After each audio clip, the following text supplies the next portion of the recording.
Hello and good morning, everyone. It seems markets wanted to end the week with some fireworks way too ahead of Diwali.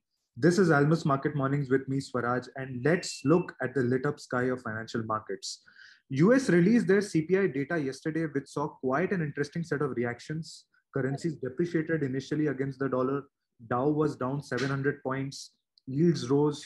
SGX Nifty was down 250 odd points. And in a couple of hours, everything changed. The sentiments changed. Currencies recovered, rather strengthened against the USD. Yields fell. Equities looked green. JK, what do you think? What changed? Hi. Yes, it was an extraordinary day when we started off the US session with really the worst of the outcome on the inflation. And almost all the components of the CPI were pointing to higher price pressures. And hence, the market reaction immediately was quite justified. Dow futures falling, dollar index rising to less than a 1% of its cycle highs, and also the yields hitting new highs in the cycle. That was quite justified. But what followed since then was I'm pinning it down to some sort of a value buying. Also, there were some indications from some investors that the terminal rate of up to 4.9% is probably in the price, and therefore it's time to reassess. If the inflation falls, then actually it may fall short of those terminal targets. And so I think it was more of a value buy rather than anything else. 10-year yield above 4 was always going to be attractive. We had large investors like PIMCO pointing out that they're actually going long on durations. I mean, when such investors speak of the positioning, then markets will listen, particularly when they are at the levels that we had seen yesterday.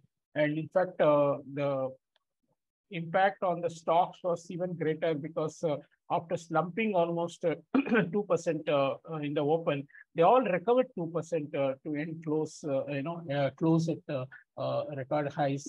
Sorry, not record highs, but on the record recovery, I would say, for the day. Nasdaq actually ended with a 2.23% recovery, and Dow at 2.83% recovery. And these reversals happened despite Fed Fund futures indicating a possible 100 BP hike in November, and possibly another 63 basis being discounted for December. The terminal rate also is higher, near 4.92% in early May next year. One explanation that I got from one of the investors is that a strong recovery equities has been a mass of wave of short covering, with a test of some technical levels also favoring the move.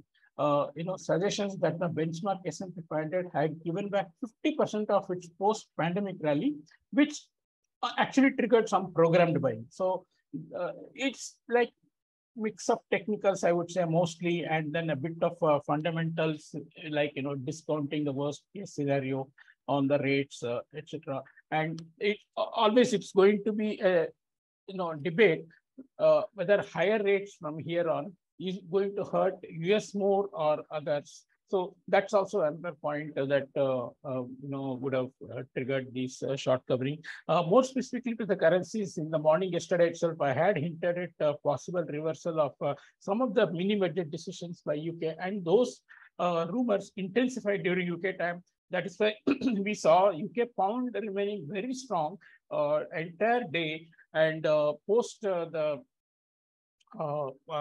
data recovery, actually it hit a high of 1.1350, almost 2.5% recovery from the low of the day. Euro also got some boost after the ECB staff studies indicated that inflation may peak at less than what it was assumed earlier.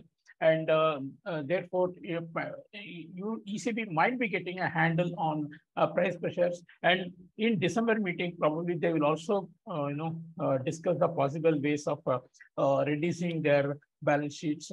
So all in all, So there's another news saying that European gas prices were falling quite a bit and the inventories were full, although the rationing might continue, but some sort of relief there also. So all in all, this was, level-driven, value-driven buys from investors, and dollar was looking overbought. And I mean, it was not apparent anymore than in AUD, NZD, and Canadian dollar. All of them hit the new lows of the cycle and ended more than 2% higher. And that, in technical parlance, that is called as a key reversal. Amid all this, of course, rupee has remained quite sanguine. Yesterday, in our time trading also, rupee was trading in the narrow range of 10 to 15 paisa. And post CPI data, we saw a high of 82.66 being seen in NDF market. But since then, it has reversed. And actually, we are now closer to low of yesterday. And yes, I think rupee is not remaining, mute spectator to the goings on in other currencies. So if we do see more falls in the dollar index, I think rupee is very likely to participate, because the levels above 80 to 50 have become quite a durable resistance, with the RBI playing a big part. And we have WPI inflation data from India today, and that is likely to show some more moderation. It has been, in fact, moderating since hitting a high in April this year. Therefore, we may see, although it has less policy implication than CPI, because CPI includes a wider range of services prices and gives more weightage to food inflation. Therefore, CPI is the guiding factor for policy. Now, markets is also convinced that RBI will be doing what is needed, whatever it takes to get a handle on inflation, and also to keep the rupee value is intact against the dollar, where the yields are also going up. So, expect rupee to be closely linked to the moves in the dollar index in the next few sessions. Obviously, 80 to 50 will act as a very strong resistance. And should there be a breakdown in dollar index further, USD INR may well visit 81.70, 80 levels in the upcoming sessions. Just leaving with a couple of thoughts. One is that there is a possibility with the market, some quarters being discussed is the hiking the inflation target of some of the central banks, because we are in a new era where there's a lot of liquidity created over the last several years. And it is very unlikely that these liquidities are going to be withdrawn without creating a huge global recession. Therefore, liquidity will remain, which means the demand-driven price pressures will also sustain. Therefore, it's no wonder if central banks or the governments actually step in and keep or hike the inflation target for some of the central banks. I think in ECB, at least, there are some rumors doing the round that it may go up to 3% or 4%. But these are just rumors, and but not totally out of the realms of possibilities. The one more thought which I want to leave you with is that N did a high of 147.66 yesterday, and in September 1998, it saw a high of 147.63. So we were just 3 pips higher. And since then, we have been trading less than 0.5% below that, even despite the CPI coming higher. So that's actually an indication that dollar N might have entered a zone where even without an intervention, there can be a correction in the rate, particularly looking at the fact that yields have been falling even in the ASEAN session.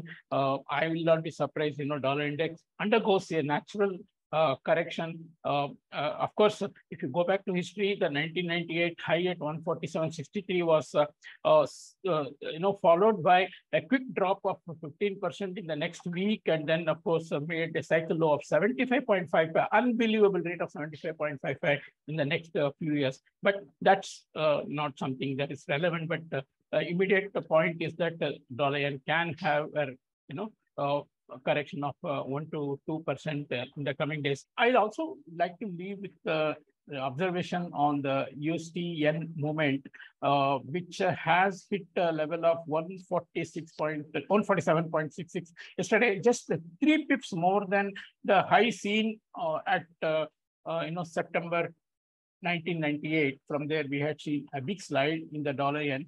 And what followed immediately in 1998 was a drop of 15% in USD yen. In the longer cycle, it hit a low of 75.55. I'll repeat, 75.55. But that's the way longer cycles work. But that's irrelevant right now. I think it's enough to assume that dollar yen is at a very critical juncture from where a good correction of 2 to 3% is possible even without intervention. I would also like to point out an interesting observation from PIMCO, which I am trying to still analyze.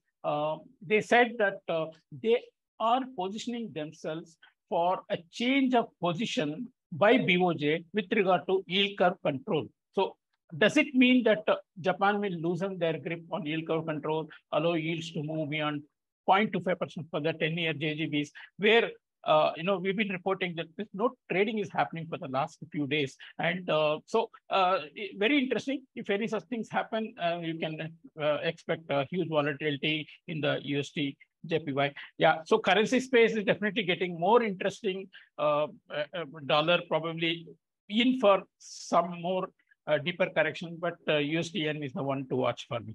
Thank you.